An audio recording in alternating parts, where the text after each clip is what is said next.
Sa banal na templo, ang Diyos ay awitan, purihin sa langit, ang lakas niyang taglay. Sa banal na templo, ang Diyos ay awitan, purihin sa langit, ang lakas niyang taglay. Sa ngalan ng Ama at ng Anak at ng Espiritu Santo. Amen. Sumainyo ang Panginoon. At sumayo rin. Gunitain po natin kaisa ng buong simbahan, Santa Teresita ng Sanggol na si Jesus, dalaga at pantas ng simbahan. Hilingin po natin ang kaniyang panalangin at matutunawa tayo sa kaniyang iniwang halimbawa. At upang tayo maging marapat sa misang ito, halina't magsisimuna para sa ating mga kasalanan. Tayo pong lahat, inaamin ko sa makapangyarihan Diyos at sa inyo mga kapatid, na lubha ako nagkasala sa isip, sa salita at sa gawa, at sa aking pagkukulang. Kaya isinasamo ko sa mahal na Birhen Maria, sa lahat ng mga anghel at mga banal, at sa inyo mga kapatid, na ako'y ipanalangin sa Panginoong ating Diyos. Kaawaan tayo ng mapagmahal na Diyos, patawarin sa ating mga sala, at patnubayan hanggang sa buhay na walang hanggan. Amen. Panginoon, kaawaan mo kami. Panginoon, kaawaan mo kami. Kristo, kaawaan mo kami. Kristo, kaawaan mo kami. Panginoon, kaawaan mo kami. Panginoon, kaawaan mo kami. Yumuko tayo, maaaring ibulong sa Panginoon ang ating intensyon. Pagdasal natin ng mga OFW, ang mga may sakit, ang mga nag-aalaga sa kanila. Pagdasal natin ang ating bayan. Pagdasal natin ang mga tumutulong sa ating simbahan. Manalangin tayo. Ama naming makapangyarihan, inilaan mo ang iyong paghahari sa mga nagpapakumbaba at mga bata. Gawin mong kami lakas loob na makatahak sa landas ni Santa Teresita upang pakundangan sa kanyang pagdalangin mahayag sa amin ang kadakilaan mo kailanman sa pamamagitan ni Jesucristo kasama ng Espiritu Santo magpa sa walang hanggan. Amen. Ang salita ng Diyos mula sa aklat ni Nehemias. Noong panahong iyon, ako ang namamahala sa mga inumin ng hari. Isang araw, buwan ng Nisan, 20 taon ng paghahari ni Artaxerxes, dinulutan ko siya ng kanyang inuming alak. Napansin niya ako'y namalungkot. Noon lamang niya ako nakitang gayon. Tinanong niya ako, "Bakit ka nalulungkot? Tingin ko sa iyo, wala kang sakit. Bakit ka ganyan?" Sinidlan ako ng takot. Gayon may sinabi sa hari, "Naway ingatan kayo ng Diyos habang panahon." Nalulungkot po ako sapagkat ang lungsod na pinaglibingan ng aking mga ninuno ay wasak sa sunog ang mga pintuan. "O ano ngayon ang ibig mo?" tanong ng hari. Tumawag ako sa Diyos at pagkatapos sinabi ko sa hari, "Kung pahihintulutan po ninyo ako, kamahalan, nais ko umuwi sa Huda upang itayo muli ang binanggit kong lungsod." Sinabi sa akin ng hari na nooy katabi ng reyna, "Gaanong katagal ka roon? Kailan ka babalik?" Nagtaning ako ng panahon at malungkot naman na akong pinahintulutan. Nakiusap akong bigyan din ako ng mga liham para sa mga gobernador sa ibayo ng ilog upang paraanin ako patungong Huda. Sa aking pakiusap ay gumawa na rin siya ng sulat para kay Asap, ang tagapamahala ng kagubatan, upang bigyan ako ng kahoy na gagamitin sa pintuan ng muog ng templo, ng pader, ng lungsod at ng tahanang aking titirahan. Ang lahat ng ito ay ginawa ng hari dahil sa kabutihan ng Diyos sa akin. Ang salita ng Diyos.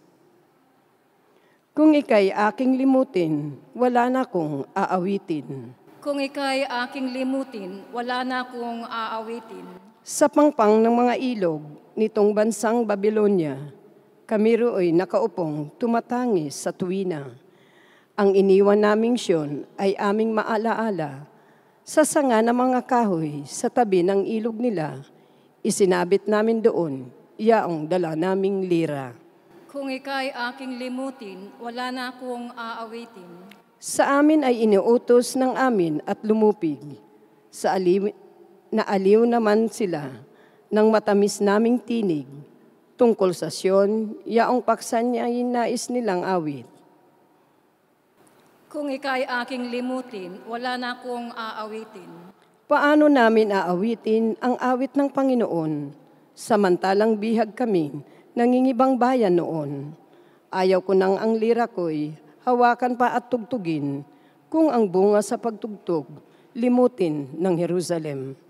Kung ika'y aking limutin, wala na akong aawitin. Di na ako aawit pa, kung ang lundog sasapitin. Sa isip ko'y alaala, ikaw ganap na limutin. Kung ang kaligayahan mo ay hindi ko hahangarin. Kung ika'y aking limutin, wala na akong aawitin.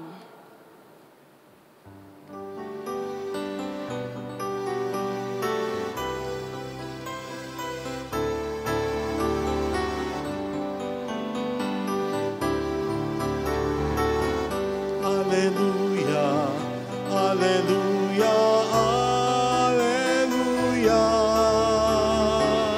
Alleluia, alleluia, alleluia, alleluia. Alleluia, alleluia, alleluia. Alleluia, alleluia, alleluia, alleluia.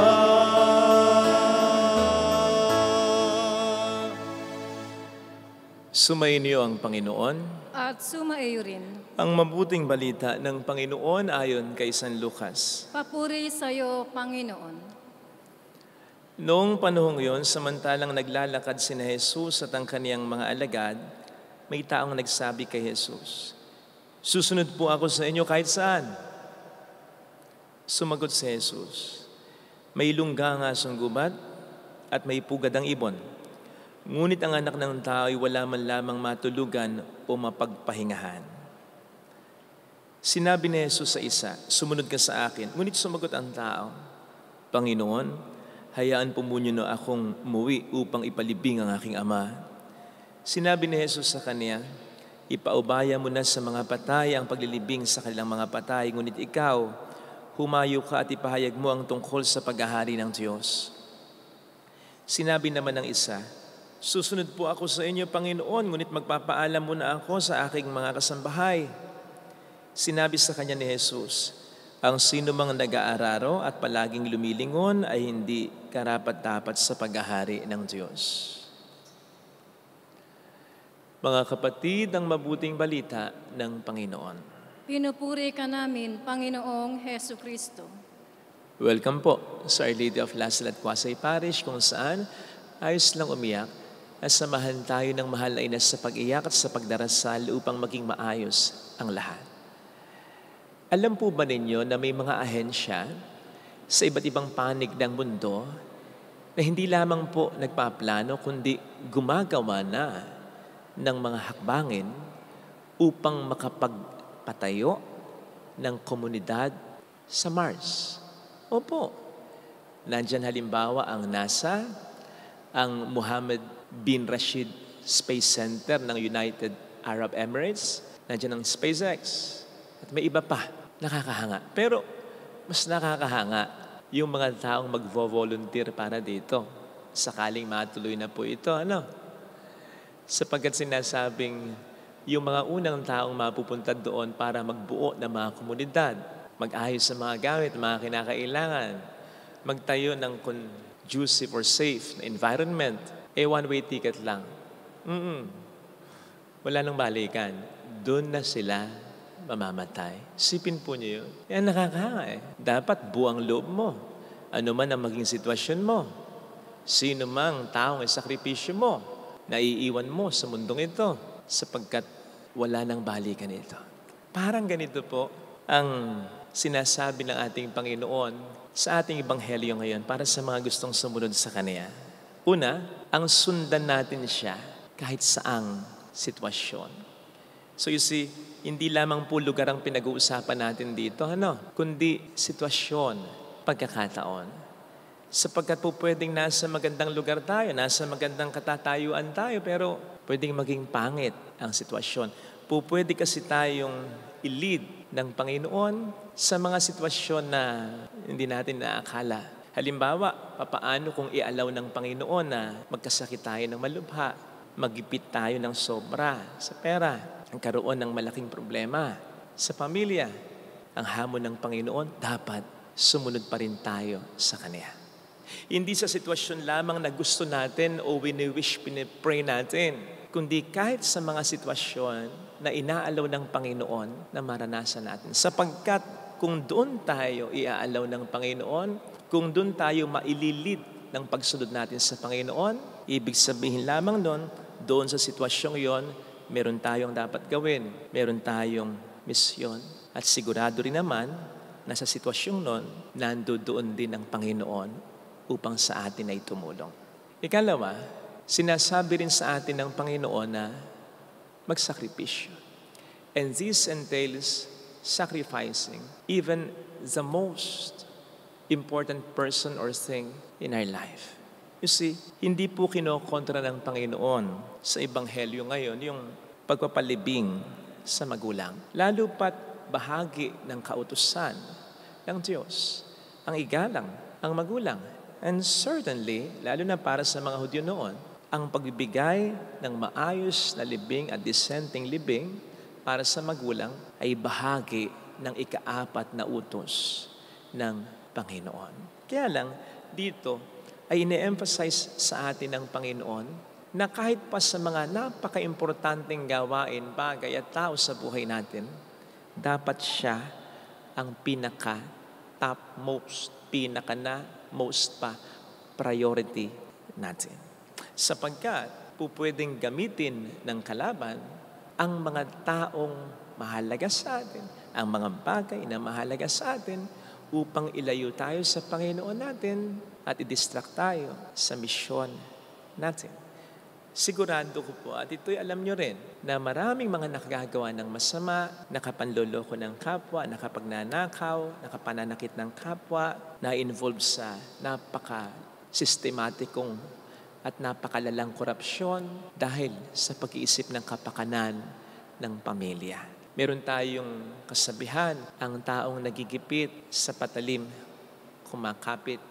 But I don't think yan ay patungkol lamang sa taong nagigipit para sa sarili niya. Halimbawa, naghihirap siya. Halimbawa, may malubhang sakit siya.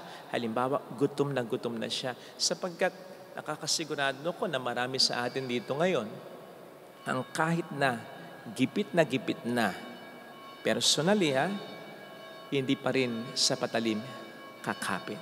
Sigurado ko doon. Pero sigurado ko na ibang usapan na kapag yung mahal na natin sa buhay, ang nakikita nating nagigipit, ang nakikita nating nasasaktan, nahihirapan, nagugutom, o may malubhang karamdaman. You see, alam kong ito ay extreme na halimbawa na, pero pagpapakita po sa atin ito na napakahalaga para sa atin ng pamilya natin. And so, we must be on guard sapagkat, as I said, pwedeng gamitin ito ng demonyo para hindi natin gawin ang tama at dapat o pinakamabuti nating gawin. Aminin po natin na there are times na kahit hindi naman gipit na gipit ang pamilya natin, nakakagawa na rin tayo ng masama para sa kanila. Ganun sila kahalaga. Kaya, maging listo po tayo sapagkat po pwede silang gamitin ng demonyo. Ikatlo, inihiling sa atin ng Panginoon na huwag na tayong lumingon ng lingon. Wala po akong masyadong alam sa pagsasaka, bagamat magsasaka ang aking ama. Pero simplihan na lang natin yung sinasabi dito ng Panginoon. When we are moving forward, kapag tayo sumusulong, walang mangyayari sa atin. Hindi tayo kaagad-agad at hindi tayo maayos na makapupunta sa direksyon na tinatahak natin sa lugar na gusto nating puntahan kung lingon tayo ng lingon sa likod o kaya sa side, sa tagliran, kahit saan. Hence, ang sinasabi sa atin dito ng Panginoon, magkaroon tayo ng focus sa pagsunod natin sa Kanya para hindi na tayo ningas kugon. Para kung ano yung dapat natin gawin ay gawin na natin ngayon. Para hindi na tayo masyadong nagbabackslide pa, balik uli sa paggawa ng masama, balik uli sa bisyo, balik uli sa pagiging complacent, kaya hindi gumagawa ng mabuti o yung mga dapat nating gawin. Focus. Hindi po ba kayo nagtataka kung bakit marami naman sa atin dito ang nagsisimba naman, nagmamahal naman, nagsasakripisyo, gumagawa naman ng mabuti, pero hindi pa handang mamatay. O kung sakali ay hindi sigurado kung sa langit ang diretsyo. Hindi po kaya maliwanag na patunay ito para sa atin na hindi pa talaga natin na i-commit 100% and totally sa Diyos at sa misyong ibinibigay niya sa atin ang sarili natin. Kaya nakakahanga po yung iba na handa nang mamatay. Lalo na kung ang katwiran nila ay gusto na nilang makasama ang Diyos sa kabilang buhay. At dahil sa palagay nila ay nagawa na naman nila yung mga pinapagawa ng Diyos sa kanila. Nakakahanga po yung mga taong ganito kasi wala naman po ito sa edad Kasi may mga taong sobrang tanda na pero hindi pa rin handang mamatay at marami pa rin gustong gawin sa buhay. Samantalang may mga bata, may mga kakilala ako. Kaya ayokong sinasamahan yung mga taong to. May mga kakilala ako na kahit 30 pa lang, kahit 40 pa lang, handang-handa nang mamatay. Kaya wala sa edad nasa malalim na relasyon sa Panginoon na nakikita sa lahat ng sitwasyon, anuman ang pagkakataon. Simply put, katulad ni Saint Therese na inaalala natin ngayon, kahit batang-bata pa, handang-handa na mamatay nung siya'y nabubuhay pa. At kahit na sa anumang sitwasyon, mahirap mang sitwasyon, madali mang sitwasyon, sa anumang pagkakataon, nandoon ang kanyang kabutihan. Mabuting tao siya kahit saan, kahit kailan, at kahit sino ang makaharap niya. Yun lang naman ang pagkakaroon ng malalim na relasyon sa Panginoon. At yun lang din naman basically ang ating misyon. Kung bakit parang mas madali pa sa tao ang tunguhin ang Mars kesa gawin ito. Kaya sana pag-isipan po natin itong mabuti. Pwedeng hindi natin pangarapin ang pumunta sa Mars. Pero hindi po pwedeng hindi natin pangarapin ang makasama ang Panginoon sa buhay natin. Ito sana ang hilingin nating biyaya sa banal na pagdiriwang na ito. Lagay natin ang ating kanang kamay sa tapat ng ating puso.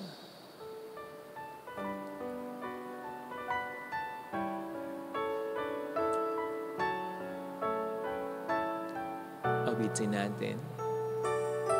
Alam kong may magagawa ang Diyos.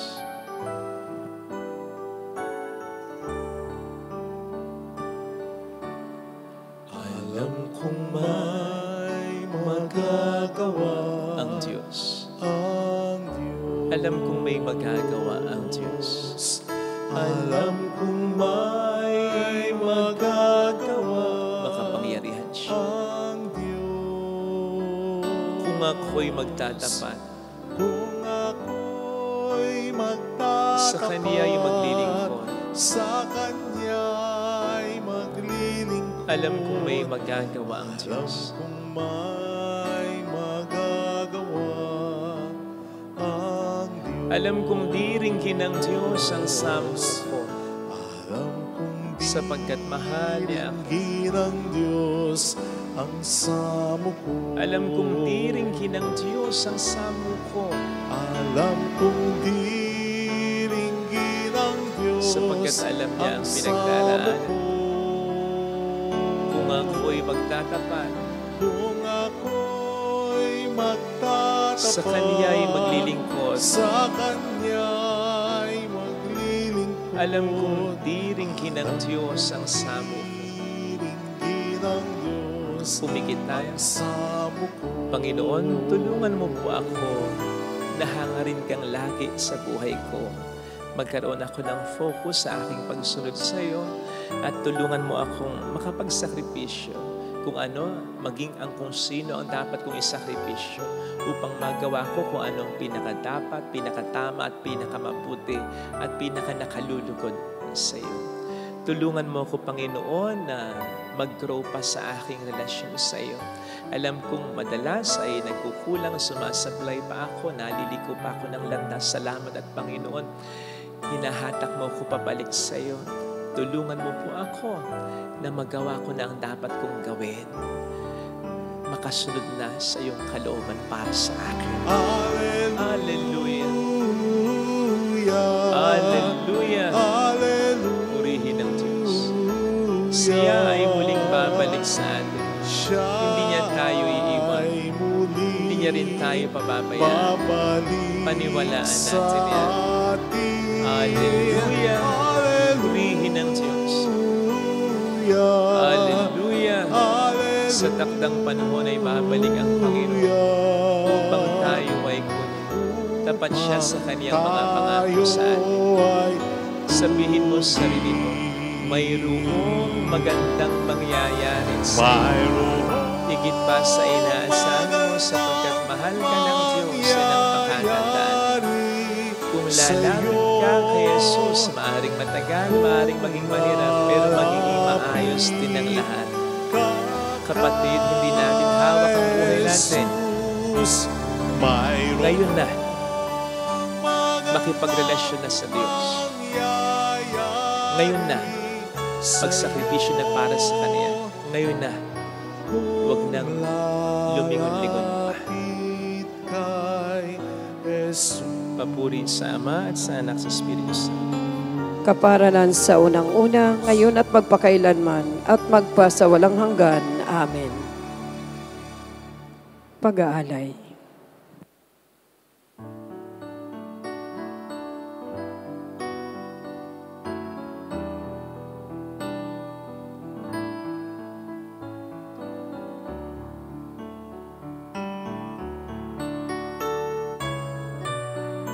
Ang tinapay, ito ang iyong laman. At ang alak, ito ang iyong dugo. Laman mo'y niyain upang lahat ay buhayin. Dugo mo ang dumanak ng lahat ay mapatawad.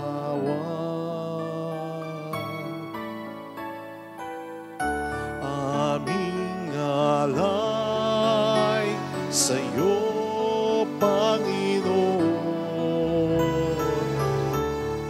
ang tinapay at alak na iyong kaloob, upang gunitain ang iyong buhay na inialay nang tayo'y magdiwang bilang isang sambayanan.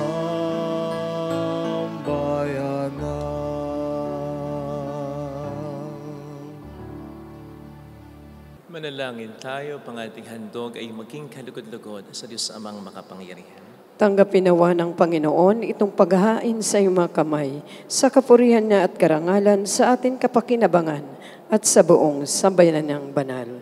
Ama naming lumikha, sa pagparangal namin kay Santa Teresita, ikaw ay aming dinadakila at pakundangan sa kapakumbabaan niyang iyong ikinatuwa, ang ginaganap naming paglilingkod ay kalugdan mo nawa sa pamamagitan ni Jesucristo, kasama ng Espiritu Santo magpa sa walang hanggan. Amen. Sumainyo ang Panginoon. At sumaiyo rin. Itaas sa Diyos ang inyong puso at diwa. Itinaas na namin sa Panginoon. Pasalamatan ng Panginoong ating Diyos. Marapat na siya ay pasalamatan. Ama naming makapangyarihan, tunay ngang marapat na ikaw ay pasalamatan. Ngayon kinagagalak naming may mga banal na tao tulad ni Santa Teresita na nagtalaga ng sarili sa anak mo sa Jesucristo upang ipamalas nila ang paghahari mo at maakit ang kapwa na manalig sa iyo.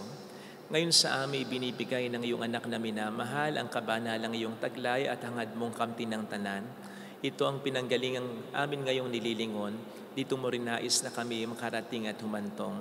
Kaya kaisa ng mga anghel na nagsisiawit ng papuri sa iyo nang walang humpay sa kalangitan, kami po'y nagpupunyi sa iyong kadakilaan.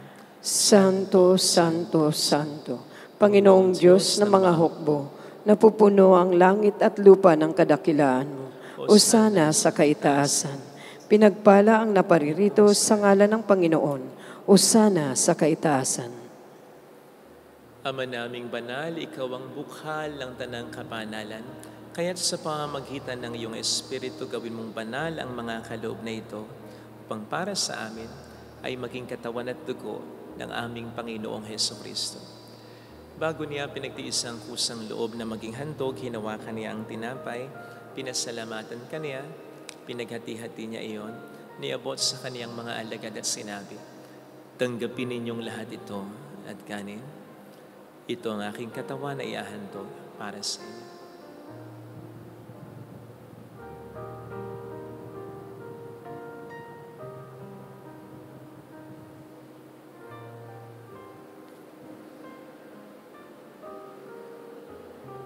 Gayun din naman nang matapos ang hapunan, hinawakan niya ang kalis. Muli kaniyang pinasalamatan. Iniabot niya ang kalis sa kaniyang mga alagad at sinabi, tanggapin ninyong lahat ito at inumin. Ito ang kalis ng aking dugo ng bago't walang hanggang tipan. Ang aking dugo na ibubuhos para sa inyo at para sa lahat sa ikapagpatawad ng mga kasalanan. Gawin niyo ito sa pag-alala sa akin.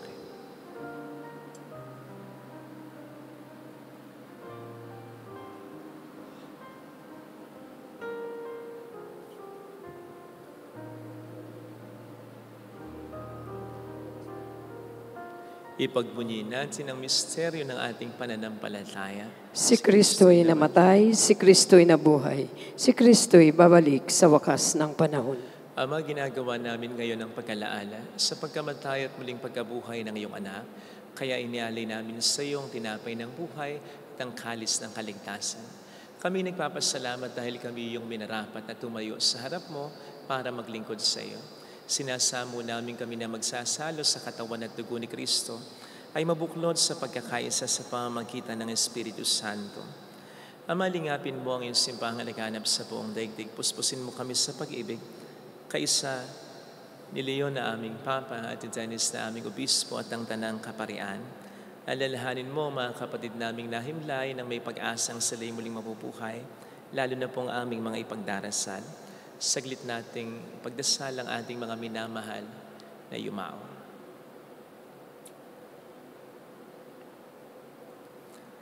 Kaawaan mo sila at patuloyin sa iyong kaliwanagan.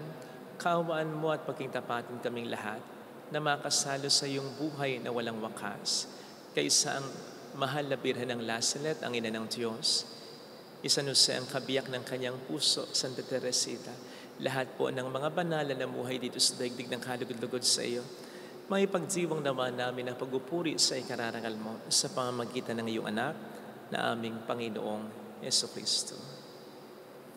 Sa pamamagitan ni Kristo, kasama niya at sa Kanya, ang lahat ng parangal papuri ay sa iyo, Diyos amang makapangyarihan, kasama ang Espiritu Santo, magpasawalang hanggan.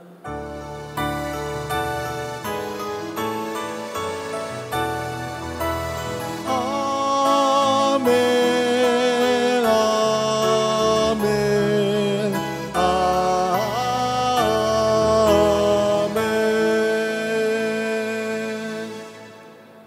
Tumawag tayo sa ating Ama.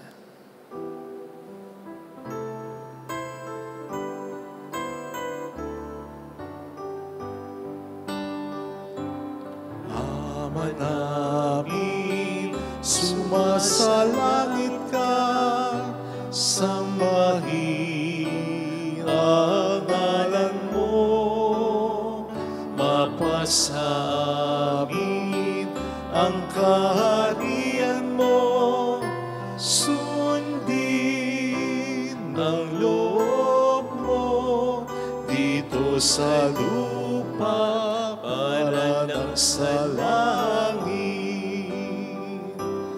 Bigyan mo kami ngayon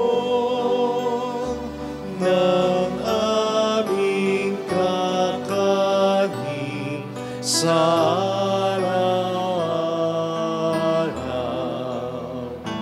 at patawarin mo kami sa aming mga sala, para ng pagpapatawad namin sa nagkakasala sa amin, at huwag mo kaming ipahintulot sa tukso, at ihadya mo kami sa lahat ng masama. Iniling namin kami adya sa lahat ng masama, pagkalooban ng kapayapaan na araw-araw, iligtas sa kasalanan, sa kapahamakan, sa mga seryosong karamdaman, samantalang aming pinaghahandaan ang dakilang araw ng pagkapahayag ng tagapagligtas namin sa Hesus Kristo. Sapagkat iyo ang kaharian, ang kapangyarihan at ang kapurihan, magpakailanman. Amen. Panginoong Hesus Kristo, sinabi mo noon, sinasabi mo rin sa amin ngayon, kapayapaan ang iniiwan ko sa inyo, ang aking kapayapaan ang binibigay ko. Tunghayin mong aming pananampalataya, wag ang aming pagkakasala. Pagkalooban mo kami ng kapayapaan at pagkakaisa-ayon sa iyong kalooban, kasama ang Espiritu Santo magpas sa walang hanggan. Amen. Ang kapayapaan ng Panginoon ay sumainyo nawang lahat. At sumaiyo rin. Magbigayan tayo ng kapayapaan sa isa't isa. Kapayapaan. Peace be with you. Kordero ng Diyos na nag-aalis ng mga kasalanan ng sanlibutan, maawa ka sa amin. Kordero ng Diyos na nag-aalis ng mga kasalanan ng sanlibutan, maawa ka sa amin. Kordero ng Diyos na nag-aalis ng mga kasalanan ng sanlibutan, ipagkaloob mo sa amin ang kapayapaan.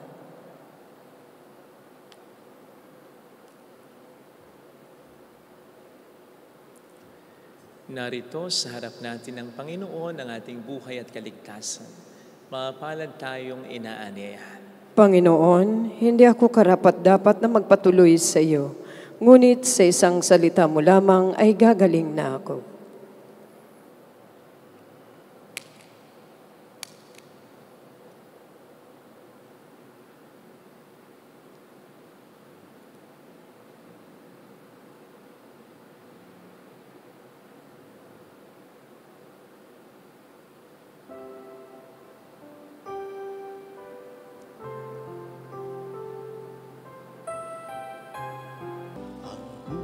Panalangin para sa espiritual na pakikinabang. Panginoong Hesus, ako ay naniniwala na ikaw ay nasa kabanal-banalang sakramento.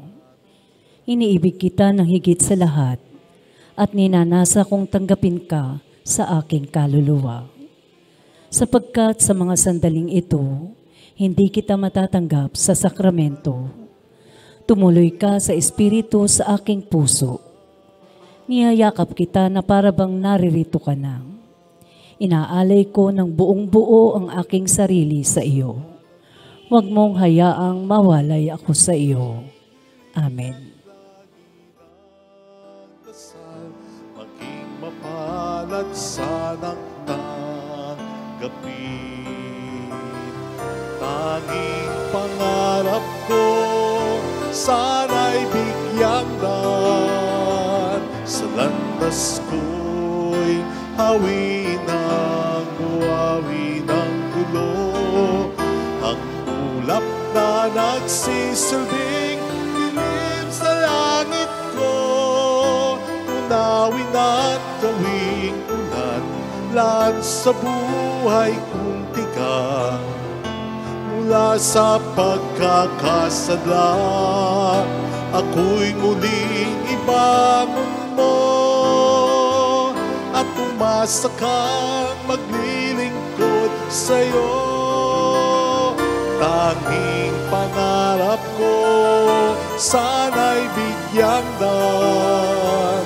Sa landas ko'y hawi ng buhawi ng gulo.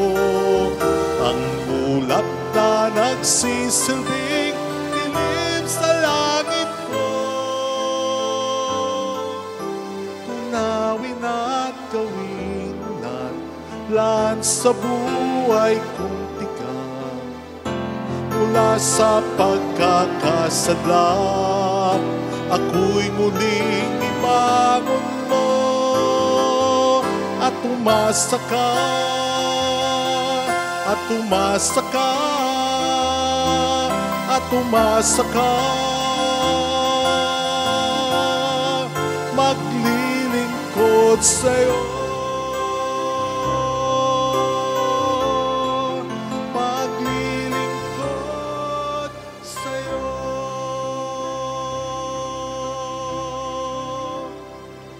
Manalangin tayo. Ama naming mapagmahal, ang pinagsaluhan naming banal na pakikinabang ay magpaalab nawa sa aming pag-ibig na masidhing nag-ugnay kay Santa Teresita sa iyo at nagbubunsod sa kanya upang idalangin kaawaan mo ang lahat ng tao. Sa pamamagitan ni Jesucristo, kasama ng Espiritu Santo, magpas sa walang hanggan.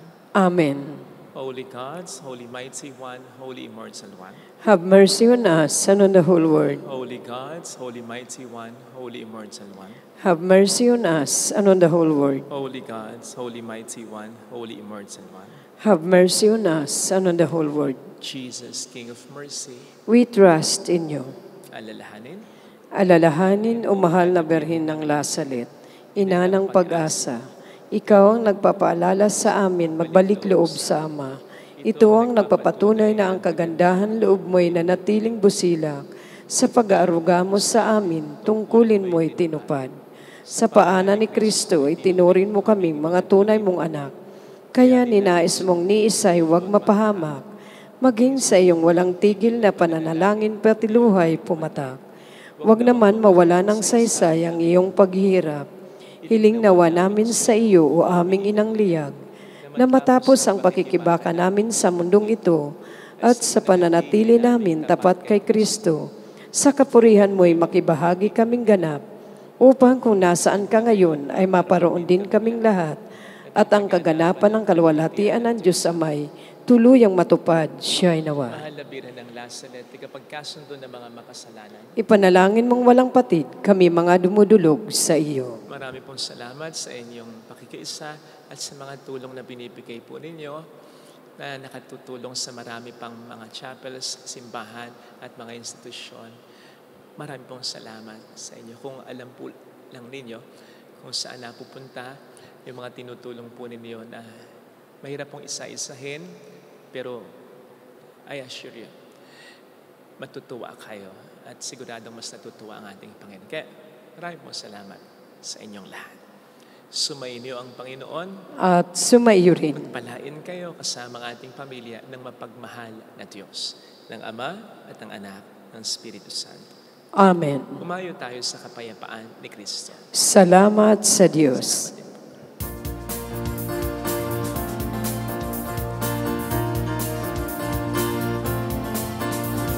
Mary, Mother of the Lord, hear the prayer we sing to you. Let your tears sip in our minds and hearts, as once they fell at Lazaret. Tell your people how to live again. Tell your people how to sing again. Tell your people how to dance again. Tell your people how to pray again. Mary, Mother of the Lord, hear the prayer we sing to you. Let your tears sip in our minds and hearts, as once they fell at the silent.